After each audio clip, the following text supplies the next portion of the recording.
What Abu Hanifa said, stories are more beloved to me than fiqh, because stories are the application of the fiqh. Fiqh here being broadly the right understanding, the correct understanding of the Deen and the Sharia and Allah's will for us. And the stories of the awliya are in context, so the application is going to differ from context to context. But some things are universal, and the lessons we're going to read here from the famed Abdul Qadir al-Jilani, the Persian. He is a 13th descendant of the Prophet sallallahu alaihi wasallam, came from Persia, and he famously earned, according to himself, a big rank just by obeying his mother. Very much like Uwais al-Qarni, his mother told him at a young age, I'm sending you off with one piece of advice: never lie. And think about it, if you're studying religion, it's transmission. You're as good as your honesty. In matters of transmission, it's like journalism, like history. You're only as good as your word. And so never lie. So immediately on the first, before he even arrived to Iraq, and the big city back then was Baghdad, he was surrounded by thieves on the way. And they said, do you have any money? Everyone stick out your money. Of course, people don't stick out the money. He says, yeah, they have 8 gold coins over there. Maybe he said like in his sleeve or something. And he said, oh, what is this boy? They took him to the chief of the thieves. And ironically, it's funny in this story, the thief was fasting. So even some of the thieves back in the day had some deen. They said, what's with you telling us? You shouldn't do this. They're basically telling him this is too easy. He said, well, I promised my mother I would never lie. That thief actually made tawbah right then and there. Abdul Qadir Jilani, at the end of his life, he said, hundreds of thousands of people have made tawbah from my gatherings. And hundreds of people have entered Islam, because remember, they were still on the outskirts, Christians, Jews, pagans. So we're going to learn a lot of lessons coming from Abdul Qadir Jilani, who was, they say, of average height, of a darker complexion, very thin. And the first thing he says is that students need to engage in riyadat al-nafs and fight desires. A couple months back, somebody said, how could shuyukh and scholars have scandals? It was very simple. If you study but you don't fight your ego, you can fall into sins. You can fall into a lot of calamities. You have to fight your ego. قال ابن النجار في تاريخه. All of this is coming from الذهبي. دخل الشيخ عبد القادر بغداد في سنة 88 و400. In the year 488, he entered Baghdad of the Hijrah. فتفقه على ابن عقيل. He studied with Ibn Aqil وأبي الخطاب والمخرمي وأبي الحسين ابن الفراء. He studied with all these scholars حتى أحكم الأصول والفروع والخلاف. So he knows the roots, the branches, and all the differences of opinion.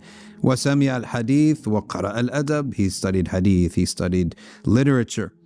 على أبي زكريا التبريزي واشتغل بالوعظ, and he became a great orator. إلى أن برز فيه ثم لازم الخلوة. Even as a student, he would give speeches, and he was wonderful. But then his studying days wound down, and he decided to take khalwa. In other words, to leave everybody and just work on his nafs, on himself. Al-khalwa wal-riyada wal-mujahada wal-siyaha wal-maqam fil-kharabi wal-sahra. And khalwa, to be alone, to work on your sincerity, to build some spiritual relation with Allah subhanahu wa ta'ala with private ibadah, as we mentioned earlier. And riyada is to go against your ego, constantly going. Riyada today commonly just refers to sports, but an exercise. But what they mean here is a spiritual exercise, contradicting your ego. What does it mean? لا يؤمن أحدكم حتى يكون هواه تبعا لما جئت به.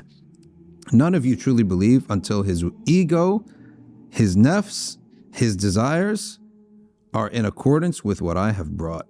That means he does not desire what's unlawful, and he only desires what Allah has made lawful for him. And his love is what Allah obligated most. So how does that happen? That happens from constantly negating your ego, fasting a lot. This is what we call mujahada. And siyaha. Siyaha is to go from city to city to city to city. What's the point of that? To see the sights? No. To be unknown. To be somebody who nobody knows. If you're always in one city and everyone respects you, it's going to hurt your ego. It's not going to be good for someone's ego to be always respected. By going from city to city, this is why celebrity is a disease. The people who are celebrities can never ever experience walking somewhere and not being known. Nobody cares about you. It's good for the ego for this to happen. So what else did he do? وَالْمَقَامْ فِي الْخَرَابِ وَالصَّحْرَاءِ. He used to stay and he used to live in decrepit old abandoned homes and in the middle of the desert. ثُمَّ إِنَّ اللَّهَ أَظْهَرَهُ لِلْخَلْقِ. Then far time later, then Allah made him known to all people. وَأَوْقَعَ لَهُ الْقَبُولَ الْعَظِيمِ. This is what we mentioned earlier, that when Allah loves somebody, He makes the pious love Him. This is what we call al-qabul. For example, Imam al-Bukhari. Everyone has qabul. Everyone loves him. How about Imam al-Nawawi? Everyone loves him. How about Imam al-Shafi'i? Is anyone going to utter a word about these ulama? They're loved and fully accepted. This is called al-qabul fil ard. فَعَقَدَ مَجْلِسَ الْوَعْظِ. In the year 21 now of 521, so he came 488, 521 he officially began his majlis of wa'adh. وَأَظْهَرَ اللَّهُ الْحِكْمَةَ عَلَى لِسَانِهِ. Wisdom came off of his tongue. Then he taught and he gave fatawa.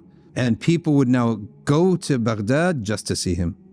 وَصَارَ يُقْصَدْ بِالزِّيَارَةِ وَالنُّذُورِ. وَصَنَّفَ فِي الْأُصُولِ. He wrote books. وَلَهُ كَلَامٌ عَلى لِسَانِ أَهْلِ الطَّرِيقَةِ. عال. He has a lot of talk about the spiritual path. Abdullah ibn Abi al-Hasan al-Jubba'i tells about a letter that Abdul Qadir wrote to him. He said, قال لي الشيخ عبد القادر طالبتني نفسي يوما بشهوة. Myself called me to a desire. فكنت أضاجرها. But I always negate it. I negate my desires. I go against my desires. وأخرج من آخر أطلب الصحراء. So I began then to go out to the deserts where there's nothing to desire. فرأيت رقعة ملقاة. I saw some cloth sitting there. فإذا فيها ما للأقوياء والشهوات. There was something, رقعة, maybe a piece of paper or cloth. He looked as, why do the strong people need desires? إنما خلقت الشهوات للضعفاء. Rather, desires were created for the weak. The weak means like he's not intelligent enough to guide himself. He needs his desires to guide him. Right? Also, it exposes them. فخرجت الشهوة من قلبي. Immediately desires came out of my heart. قال وكنت أقتات بخروب الشوك وورق الخس من جانب النهر. I used to just eat leaves from next to the trees. Now, obviously, we're not going to get to that level, but we do need to know that the idea of fighting desires, we're not even going to say fighting halal desires. We're talking about fighting haram desires. He's talking about fighting all desires. That's that era. Our era is simply fighting forbidden desires. Forget fighting forbidden desires. Believing in the idea that our desires should not be obeyed. Everything is telling us, obey your desires, obey your whims. Celebrate your whims. Fulfill your desires. Well, our Deen is the opposite of that. And that's where this whole month comes into play, where your number one source of life, food and water, you're fighting it in the daytime hours. If you can succeed at that, then you can fight all your desires at any desire at any time of year. We continue now with Abdul Qadir al-Jilani and his lessons on students of knowledge. There's a subset of our community that should be devoted to studying, and these are the students of knowledge, but there's always something that goes along with it, which is namely that they suffer greatly in the beginning. They suffer in their rizq. And that is one of the ways in which Allah Ta'ala purifies the ranks of scholars is by making it initially and sometimes permanently almost a vow of poverty, in the sense that you will not make a lot of money. Believe it was Sufyan ibn Uyayna who was approached by a young student of knowledge who said to him, I began my journey in hadith. He says, he said to him, glad tidings, when these ink pots enter the homes, wealth leaves. Like, in a way to purify the ranks of people who want to study the religion of Allah Ta'ala, it's almost guaranteed poverty in the beginning. And a lot of times wealth comes later on, and wealth came to Abdul Qadir al-Jilani later on, came to Imam Malik later on, came to many scholars later on in life, and that is to show people that they're not always going to be poor, so that you don't have to worry about perpetually and constantly being in need. But let's take a look what he says. قال ابن النجار قرأت بخط أبي بكر عبد الله ابن نصر ابن حمزة التيمي, and we're reading from الذهبي سير أعلام النبلاء chapter on عبد القادر الجيلاني. قال سمعت الشيخ عبد القادر يقول بلغت بي الضائقة في الغلاء إلى أن بقيت أياما لا أكل طعامه. He says the prices of Baghdad were so high that I spent days not eating food.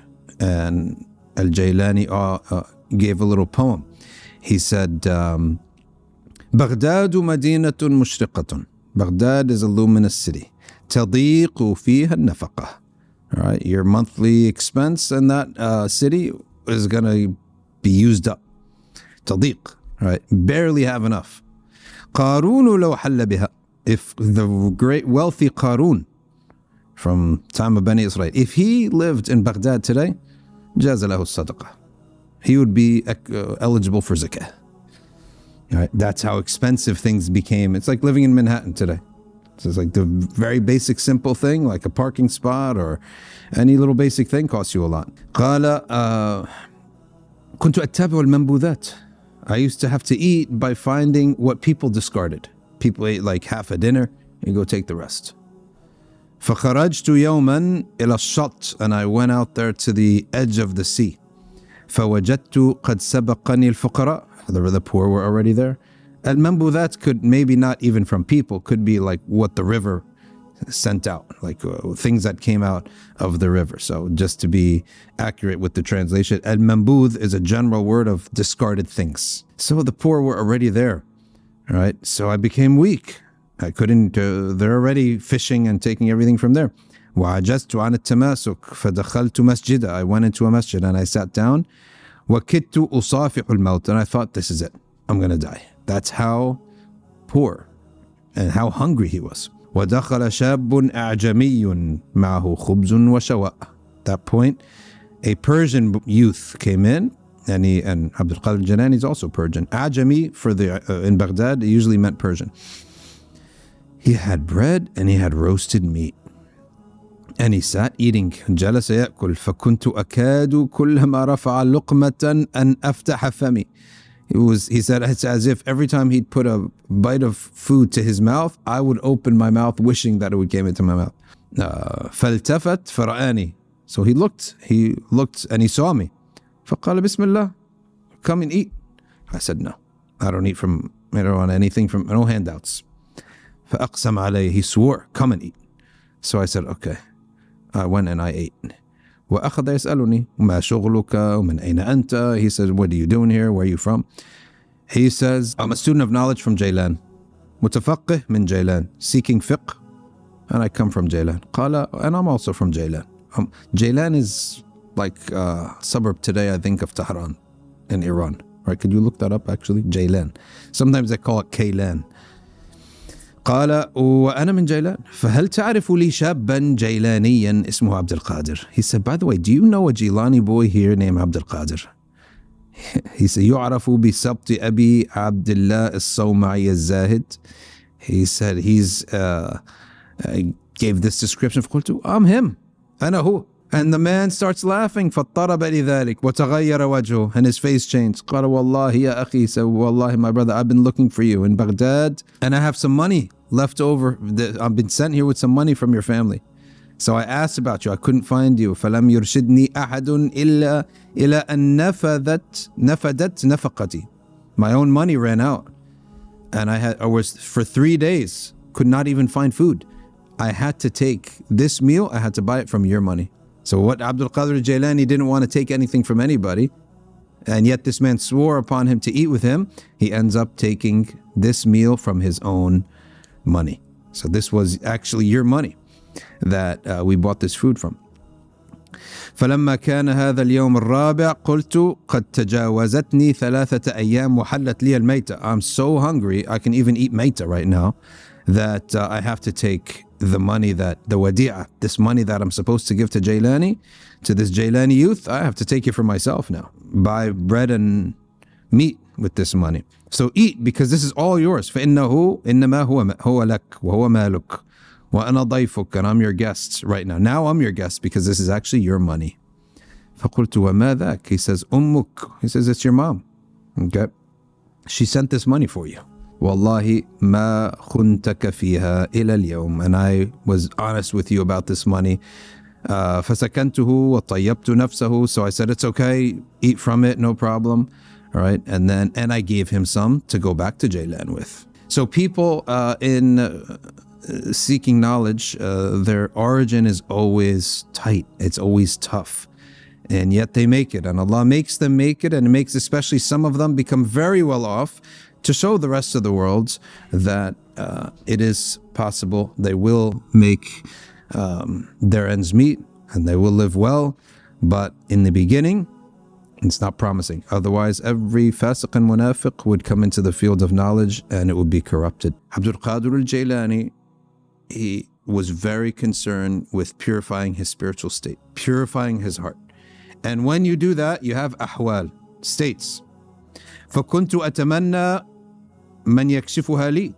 But these states have to be, see, we don't know anything about this because we don't know anything about, forget purification, forget spiritual states. Purification of the heart itself is like a extinct, what do they say about for animals? Like this is an endangered species, right?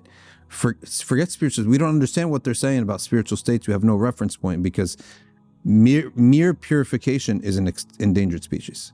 For your heart to be purified from sins, you imagine, in order to have these spiritual states, 5, 6, 7, 8 months haven't committed sins or eaten haram. It's like an endangered species. We don't even know what that, we don't have a reference point for that anymore. So that's why we don't understand what he means here by saying he used to have states and I needed someone to adjust these states for me, to balance me. So he went then, بالظفرية ففتح رجل داره. I went to a man, and he says, يا عبد القادر إيش طلبت البارحة فنسيت فسكت. So he went, knocked on somebody's door, couldn't find him. He was told, this man can help you, couldn't find this man. So the next day he meets the man. He says, what was it that you wanted? He said, I forgot. I couldn't remember what I wanted from the man. And the man got upset and he closed the door. Then I remembered and I went back to him. فرجعت أطلب الباب, and that was Hamad al-Dabbas. Abdul Qadir al-Jilani, Sheikh, that monitored his spiritual development so that he doesn't go right or left. Because spirituality, we see all the time, it's possible for people to go off the track, right? It's very possible to go off the track. So the spiritual path doesn't just need a sheikh to attain it, but it's like electricity. It needs to be very tightly controlled, not just to attain it, but not to go crazy with it. So Hamad al-Dabbas was that sheikh whom al-Jilani sought to monitor his spiritual. So for example, in a house, you have gas, you have water, you have electricity. You need these things. You can't live without these things in today's day, especially in the cold. You need gas, you need water and electricity. But can you imagine if these things were out of their lanes? If the gas is out of the pipe, you all have to leave the house immediately. You're going to die. If the water's out of its pipe, tens and thousands of dollars of losses. And if the electricity, if you have a live wire, that's one of the most dangerous things in the world. So imagine now fire, gas, electricity, water. You have to have them, but they must be tightly controlled. Then you can enjoy life in the house. Spirituality is the same way. Anwar coming down from Allah subhanahu wa ta'ala, and these states, if they're not tightly maintained, right, they could lead to damage. It could lead, spiritual state, we can't say the lights of Allah can lead to damage. I don't want to say it in that way, but spiritual states can lead a person to be off his rocker. Okay. He then went to Hamad al-Dabbas. Then كشف لي جميع ما كان يشكل علي. And he relieved me of all of those things that were bothering me and were difficult for me to maintain. He's the one who managed these things. So Hamad al-Dabbas became his sheikh. Now, what's the lesson here regarding Hamad al-Dabbas? The lesson here is that وَفَوْقَ كُلِّ ذِي عِلْمٍ عَلِيمٍ.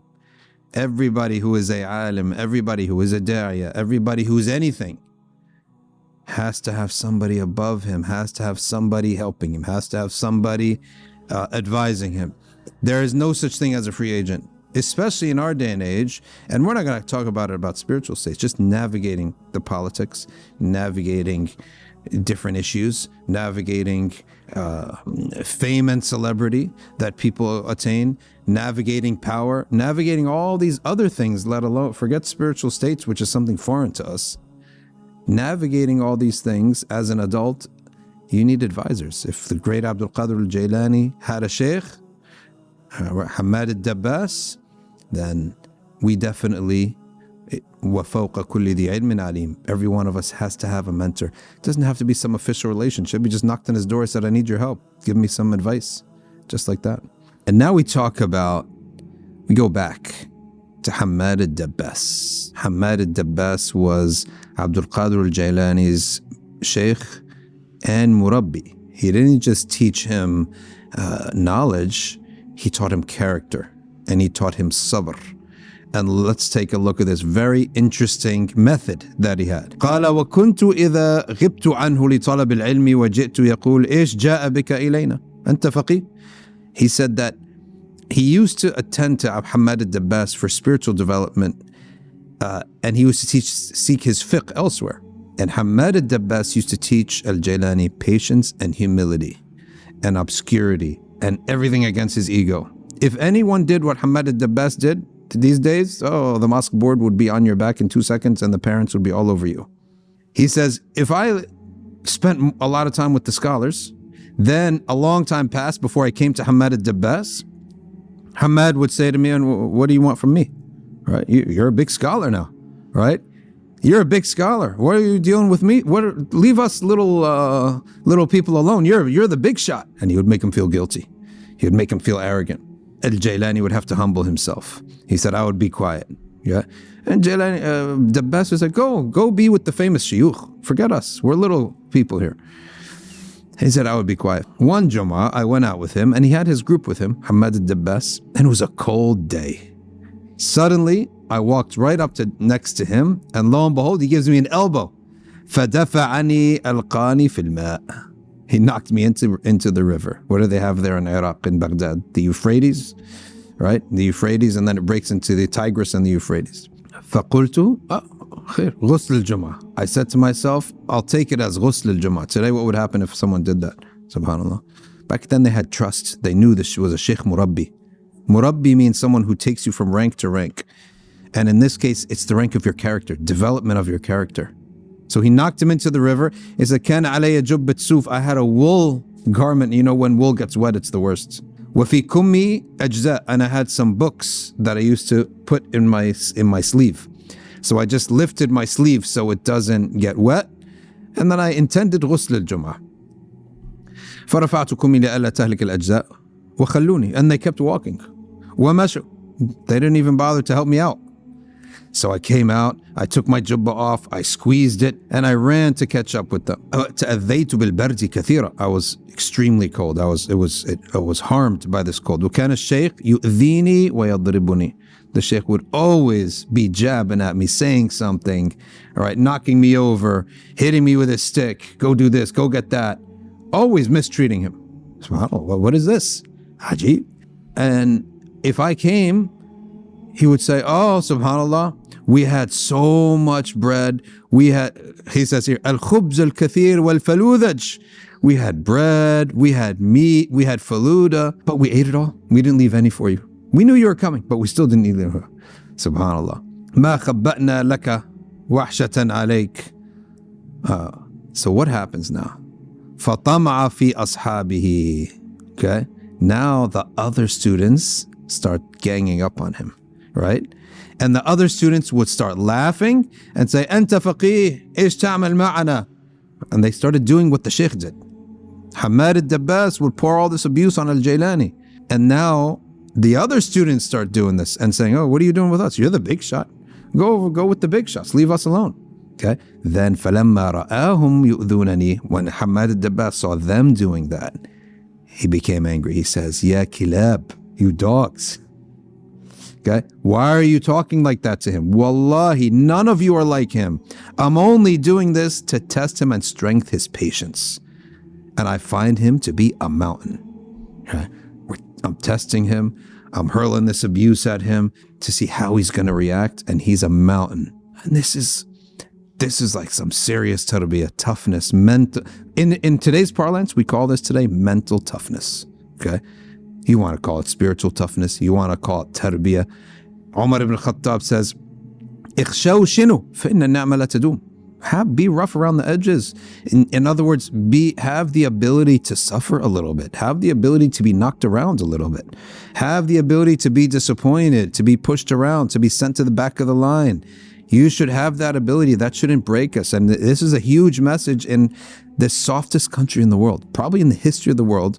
No generation, I would probably venture to say, Allah knows best, the softest generation. Right? Well, so soft that the boys are identifying as women, right? That's how soft the generation has become. This is not good for you, for anybody. This is not just an Eastern ethic. No, go into the military, see how they get trained. Go to see the Marines and the Navy SEALs, how these people get trained. This is nothing. The Navy SEALs, the amount of abuse they pour. Now, let me tell you, if you have 10 soldiers are going to come and do an extraction operation on you, there's an op and you're in prison somewhere in some country that has no human rights. And American are going to send 10 people to do an op and extract you. Who do you want them sending? You want them sending those guys who got abused, because those guys know how to take, they know how to have patience. They know how to take harm. They know they're hardened. They're toughened up. They're mentally tough. They can handle anything. And that's essentially, from a spiritual sense, what Al-Jilani was being trained for by Hamad al-Dabbas. So when he came out to speak, now if someone made fun of him, if someone said, what kind of talk is this? And today there's how many billion people in the world? 8 billion people in the world. Anybody who says anything, immediately guarantee 4 billion will not like it. Guaranteed. 4 billion will hate you. And the more clear you are about your message, the more simple you are in what you're saying, the stronger you are. You can start adding, now it's going to be 5 billion, now 6 billion. So many people will hate. Is there a person hated on the earth more than the Prophet ﷺ? I hate to say that, but look at the cost he's paying. The Prophet ﷺ is paying a heavy cost. Hindus despise the Prophet, Christians despise the Prophet, Jews despise, atheists despise, but he's also the most loved person on the earth. Is there another person on the earth who's more praised than Sayyid al-Kawnayn? He brought a very clear, truthful message, and he's loved for it, and he's hated for it. There's a price to pay. Nobody could just be loved and not hated. So Al-Jilani is being prepared. You're going to give speeches, people are going to hate you. No doubt about it, he had big enemies. It's not all as we say here, he was loved by so many. There is no way ever that you could be loved without being hated. It has to happen that it's almost like an equal and opposite reaction. Prophet ﷺ, I hate to even say the word that he's hated, but this is the truth. To see that this are not enviable to be a prophet.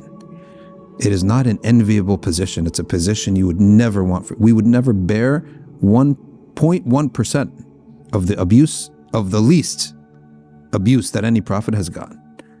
With the stories of Abdul Qadir al-Jilani, I could read these stories forever and go on and just start all over again. I'm not even giving you all of them. From Siyar A'lam al-Nubala by al-Dhahabi, and he's not the only biographer. A lot of biographers for al-Jilani. And keep in mind, al-Jilani, from all the people of Tasawwuf, you hardly find any of the people who go astray and talk crazy doctrines ever using him. There was no one more orthodox than him. And that's why they can't use his words, his books, for any of their deviations. So let's take a look, and we're talking about some of these mystic spiritualists. They want to take from Rumi this, right? Or from Ibn Arabi's books. They never go into Jilani for that, if you notice that. In any event, let's continue. Jilani sought the qutb. And what is the qutb? It's said that he's like, the qutb is the pole of a tent. You have a tent and you put the pole up, and that a qutb is symbolic to this is the one the upon whom right now he's holding us all up. Essentially, that's the idea of the qutb. ثم بعد مدة قدم رجل من همدان يقال له يوسف الهمداني. a man came from Hamadan in Persia, who they called Yusuf al-Hamadani. وَكَانَ يُقَالُ إِنَّهُ الْقُطْبِ. It's said that he was the Qutb. وَنَزَلَ فِي رِبَاط فَمَشَيْتُ إِلَيْهِ. So I went to him, فَلَمْ أَرَهُ. I didn't see him, I couldn't find him. وَقِيلَ لِي هُوَ فِي السِّرْجَابِ. They said to him, they said he's in a sirdab. فَنَزَلْتُ إِلَيْهِ, like in a cave. I went to him, فَلَمَّا رَآنِي قَامَ. When he saw me, he got up and he gave me a place to sit. All right. فَفَرَشَنِي وَذَكَرَ لِي جَمِيعَ أَحْوَالِي. And he talked to me about myself. He told me about myself. And he solved some problems that were on my mind. ثُمَّ قَالَ لِي أَتَتَكَلَّمْ عَلَى النَّاسِ. He says, do you get up and preach? قلت يا سيدي أنا رجل أعجمي قح. I'm a complete foreigner. I have an accent. Abdul Qadir Jilani was Ajami. He spoke Arabic with a little accent. He's Persian. So, أنا أعجمي قح. I'm a pure foreigner, Persian. كيف أتكلم على فصحاء بغداد. How can I speak to these elite, eloquent people of Baghdad? Imagine a man, let's say from Brooklyn, and he's going to Cambridge, England, right? How's he going to be a lecturer? Yeah. فقال لي أنت حفظت الفقه. You memorize fiqh, you memorize usul, you memorize the difference of opinions, you know nahu, you know language, you know tafsir. It's not right for you not to speak. لا يصلح لك أن لا تتكلم. Okay? It's not right for you not to speak. اصعد على الكرسي وتكلم. Get up onto the chair. In the masajid, they used to have a pole and they have a chair and everyone sits around him. Sit on those chairs and start giving speeches. Okay? Start giving da'wah. فإني أرى فيك عذقا سيصير نخلة. I see that you are a seed, you're going to be a huge palm tree that everyone's going to benefit from. And the nakhla, the palm tree, is the example the Prophet gave of the most beneficial tree, is the nakhla. So Al-Jilani didn't want to speak, but when teaching, it's not about you deciding, it's about your elders, your teachers deciding. And if everybody hesitated to teach because they feared for their deen, that's good for them, but their teachers have to push them, because otherwise no one's going to benefit. Everyone's simply going to be quiet, trying to be humble. And if that knowledge stays with you, it just dies with you. So it needs to come out. But Al-Jilani's beauty of Al-Jilani is that teaching is not the only thing he did. There was something else that Al-Jilani loved more than anything else. What was the most beloved good deed to Al-Jilani? And some say he's the first to come up with this concept. He had the Hanbali school where he taught, and he lived very almost attached to it. He had a house and a room attached to it. He'd come out and he spent all his time teaching, and he had other teachers and the students all lived there. But what else did he have? فَتَّشْتُ الْأَعْمَالَ كُلَّهَا. I examined all deeds. فَمَا وَجَدْتُ فِيهَا أَفْضَلَ مِنْ إِطْعَامِ الطَّعَامِ. I didn't find any deed better than feeding food to people. أَوَدُّ لَوْ أَنَّ الدُّنْيَا بِيَدِي. I wish all the dunya was in my hand. فَأَطْعِمُهَا الْجِيَعَ. Then I'll feed all the hungry people. So he loved, لو جاءني ألف دينار لم أبيتها. If I got 1,000 gold coins, the dinar is gold, the dirham is silver. It wouldn't stay with me overnight. وكان إذا جاءه أحد بذهب يقول ضعه تحت السجادة. He said, anyone who came with gold, he said, go put it under that rug. That's going to the poor. He didn't spend the night. It's going straight to the poor in the form of food. And that's what he loved most. So he may be the forefather of the idea of the soup kitchen attached to the zawiyah. So he had the madrasa, the khanqa. It's a school. It's a place of his speeches and his where they did the adhkar, but it's also his soup kitchen. And the poor came to eat from him, and he may be the forefather of that. Combining the two. Ilm, adhkar, more ilm, adhkar, then public speeches and the soup kitchen. Not just knowledge, not just dhikr, not just public speaking, and add to that the soup kitchens. And we know that in the Ottoman lands, this is what spread Islam. This idea. In India, Mu'inuddin al-Chishti was famous. Hundreds and thousands of people between entered Islam or made tawbah at his hands. All because he combined the two, just like Al-Jilani. It was a soup kitchen. A place for knowledge and a place for the poor. Anyone wants to come and eat. There was in Morocco in the 60s and 70s, a small group, just like Al-Jilani, a Sheikh would teach and he would do dhikr with the people and he would give speeches to the people in his own public little madrasa. Then it expanded and expanded and expanded. Then one of the disciples became so rich, extremely rich, one of the early students of the Sheikh. So the Sheikh said, to purify your wealth, you have to feed 40 people a day, minimum 40 people a day.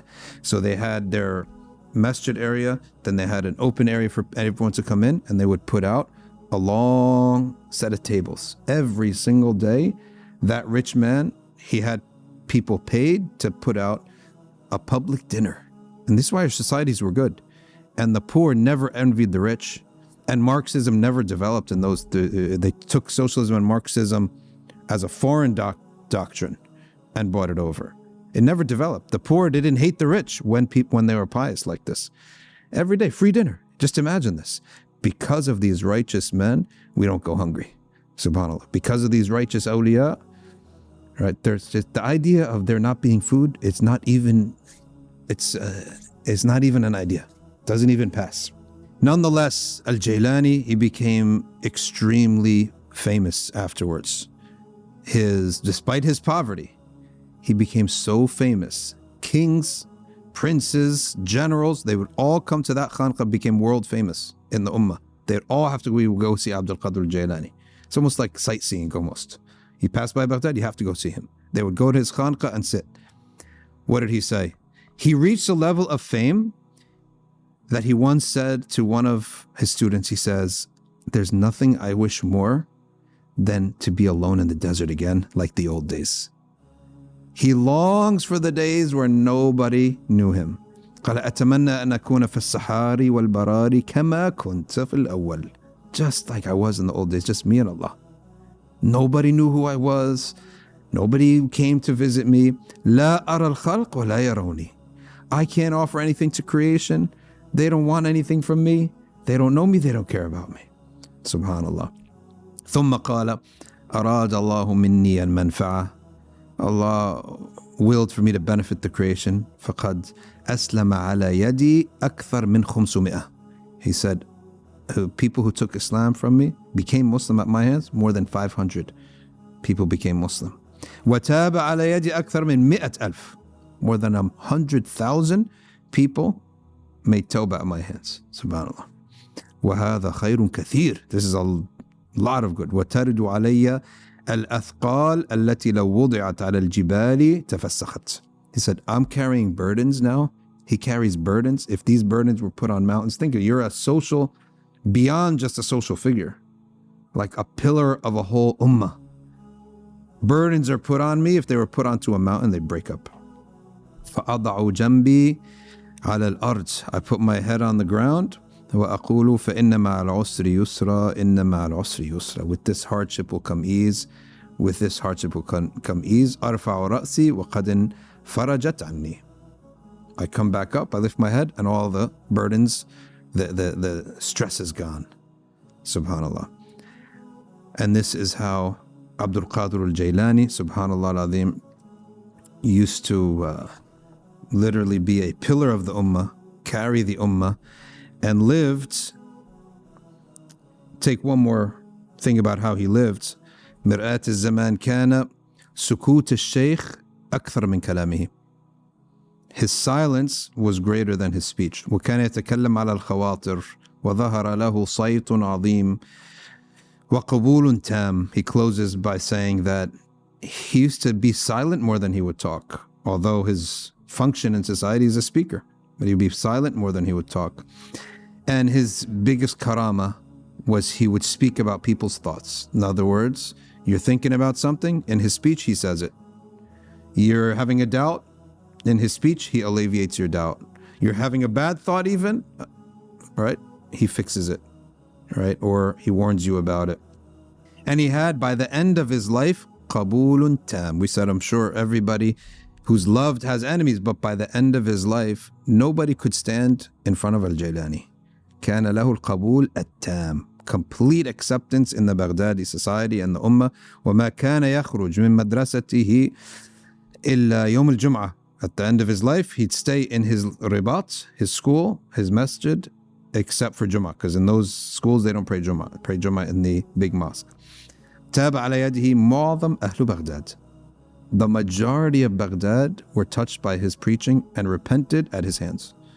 The entire majority of the city. This is at a time when he came and he couldn't even afford bread. There was a time he could not even afford food. And there was a bread maker who told him, eat. He's like so skinny. He said, eat. When you get money, then pay me back. وأسلم خلق كثير وكان يصدع بالحق على المنبر وكان له كرامات ظاهرة. And the last thing that he will take one of his wisdoms. Al-Jubba'i says that Abdul Qadir says, Al-Khalqu hijabuk an nafsik. The creation will veil you from your own self. In other words, you cannot even assess your own self because you're preoccupied with the creation. You'll have things about yourself, you don't even know them because you're preoccupied with the creation. وَنَفْسُكَ حِجَابُكَ عَنْ رَبِّكَ. And your own nafs and its desires will veil you from the true nature of your Creator.